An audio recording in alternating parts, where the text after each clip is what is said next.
আজকে আমার মুখের হাসি দেখে তো তোমরা বুঝেই গেছো যে আজকে আমি খুব খুশি। কেন এত খুশি বলছি দাঁড়াও। হ্যালো বন্ধুরা, দীপমিতা ভক্তা ব্লগসে তোমাদের সবাইকে স্বাগত। আশা করি তোমরা সবাই ভালো আছো। হ্যাঁ, আজকে আমি খুব খুশি আছি। কেন সেটা তো অবশ্যই বলবো, আর সেটা জানার জন্য আমার এই ব্লগটা স্কিপ না করে পুরোটাই তোমাদেরকে দেখতে হবে। এখন আমরা কোথায় বসে আছি জানো? আমরা মিষ্টির দোকানে বসে আছি। আমরা মা ছেলে মিষ্টি খাচ্ছি, আর তোমাদের দাদাভাই খাবে হচ্ছে গরম গরম পুরি। চলে আসলাম বাড়িতে। আজকে ছেলের রেজাল্ট দিয়েছিল, তো রেজাল্ট নিয়ে আসলাম। আর ফেরার পথে না ঠাকুরের জন্য একটু প্রসাদ নিয়ে আসলাম। কেন কি, যার জন্য সব কিছু তাকে যদি ভুলে যাই তাহলে কি করে চলবে বলো? আজকে ছেলের রেজাল্টের দিন। আজকে কোনো রকম কোনো দুঃখের কথা বলবো না, কোনো কমপ্লেন করব না, কোনো কিচ্ছু করব না। কেন কি, আজকে আমার ছেলের জন্য একটা বিশেষ দিন বলতে পারো। তো আমার জন্য আমি ওদের আনন্দটাকে নষ্ট করব না। এমনিতেই আমার জন্য পুরো ফ্যামিলি বলতে গেলে খুবই টেনশনে আছে, তার মধ্যে আজকে কোনো রকম কোনো টেনশন ক্রিয়েট করব না। আজকে আমার ছেলেকে বলেছে আজকে তোর দিন, তোর মতন করে কাটাবো। তো প্রসাদটা রাখি ঠাকুরের সামনে, ছেলেকে বলছি তুই পূজাটা দিয়ে দিস, আমি একটু রেস্ট করব, 5টা মিনিট রেস্ট করবো। কেন কি, বুঝতেই তো পারো রেজাল্ট মানে বাবা মার টেনশন। তো একটু 5টা মিনিট রেস্ট করব, রেস্ট করে তারপর দোকানে চলে যাব আমি।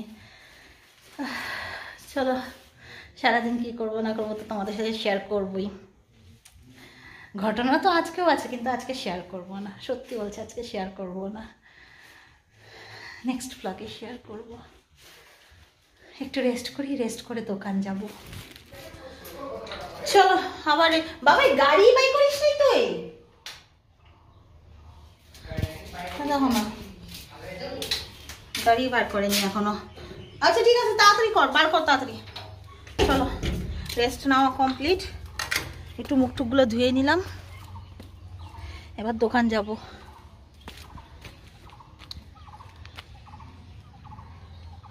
এই যে কই গেল, রেস্ট নিচ্ছে সকালের ব্রেকফাস্ট করে। চলে যাচ্ছি এবার দোকান।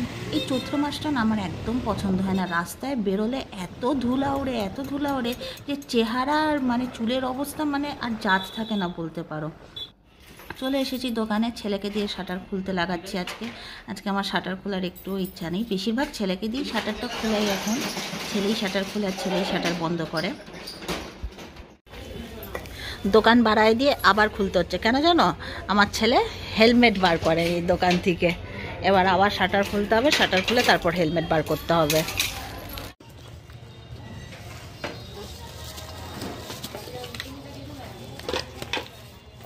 চলে আসলাম বাড়িতে। বাবা এগুলো কি রান্নাঘরে? আমার ছেলেটা মানে একটু চান্স পেলে হলো, মানে আমার রান্নাঘরের এমন অবস্থা করে রেখে দেয়, মানে কেউ একজন আসলে পরে চিন্তা করবে যে বাড়ির মহিলাটা কিরকম টাইপের, যে রান্নাঘরে এত নোংরা রাখে।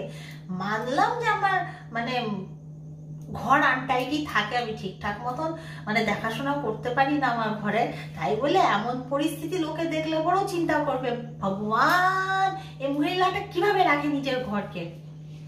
তো চলো মানে যে শেলফটা আছে শেলফটা মানে পরিষ্কার করলাম, পরিষ্কার করে নিয়ে এবার হচ্ছে রাতের রান্না করব।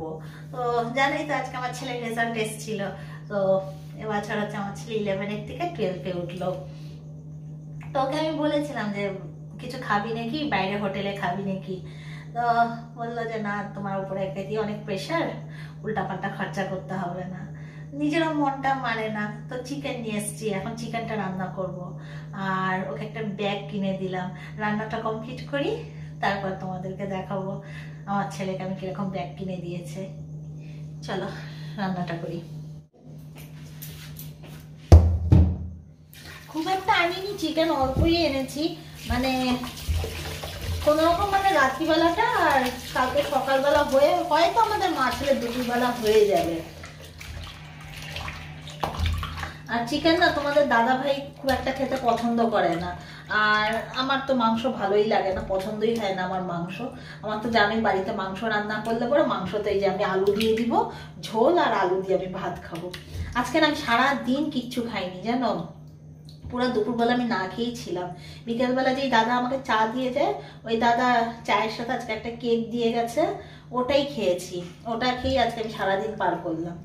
কি করবো, ইচ্ছেই করে না গো, খেতে ইচ্ছা করে না, খিদাই পায় না সত্যি কথা বলতে গেলে। মানে খাওয়ার প্রতি যেন কোনো ইচ্ছেই নেই। তো ভাবছি রাত্রিবেলা ভাতই করবো, কেন কি সারাদিন থেকে না খাওয়া তো, রাত্রিবেলা রুটিটা আমার মনে হয় না খাওয়াটা ঠিক হবে। রুটি খেলে হয়তো গ্যাস হয়ে যেতে পারে, তার জন্য ভাবছি একটু ভাতই করি গরম গরম। তোমাদের দাদা ভাই চলে এসছে। বাবা,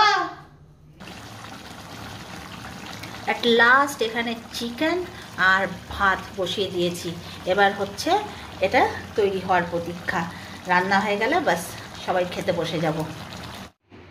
কোথায় যে রাখবো মোবাইলটা দিশা পাচ্ছি না, তার মধ্যে আমার ছেলেটা না একটু সাইড দেয় না। রান্না বসিয়ে রেখে এসেছি, তো ভাবলাম তোমাদেরকে ব্যাগটা দেখাই। এটা কিনে দিয়েছি আমার ছেলেকে, ওর পাশ করার খুশিতে ওর গিফট। কেমন হয়েছে বলবা?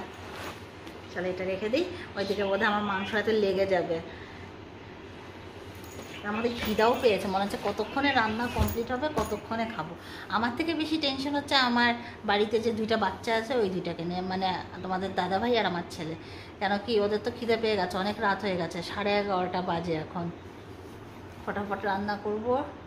আর কি রান্না করবো, আমার তো যা কাজ করার করেই ফেলছি। এবার হচ্ছে গ্যাসের দায়িত্ব। গ্যাস এবার যত তাড়াতাড়ি আমার রান্নাটা কমপ্লিট করবে, তত তাড়াতাড়ি আমার রান্না হবে। বসে পড়লাম আমার রাতের ডিনার নিয়ে। তো আজকে ছেলেকে প্রমিস করেছিলাম যে আজকে ছেলের দিন, তো আজকে কোনো রকম কোনো লড়াই না, কোনো ঝগড়া না, কোনো কিচ্ছু না। আজকে ছেলে চিকেন, মানে ছেলে আমার মিট খেতে ভালোবাসে, তাই আজকে ওর জন্য চিকেন নিয়ে এসেছিলাম। ওর পাশ করার খুশিতে ব্যাগ গিফট করলাম। নিজের ভুলের শাস্তি কেন ছেলেকে দিব বলো? তাই আজকের দিনটা সারাটা দিন আমার ছেলের নাম ছিল। তো চলো আবার আগামীকালকে দেখা হবে আবার একটা নতুন ব্লগের সাথে। ততক্ষণ অবধি তোমরা সবাই ভালো থাকো, সুস্থ থাকো, আর এভাবেই আমার পাশে থাকো। দেখা হবে আবার আরেকটা নতুন ব্লগের সাথে। চলো, গুড নাইট।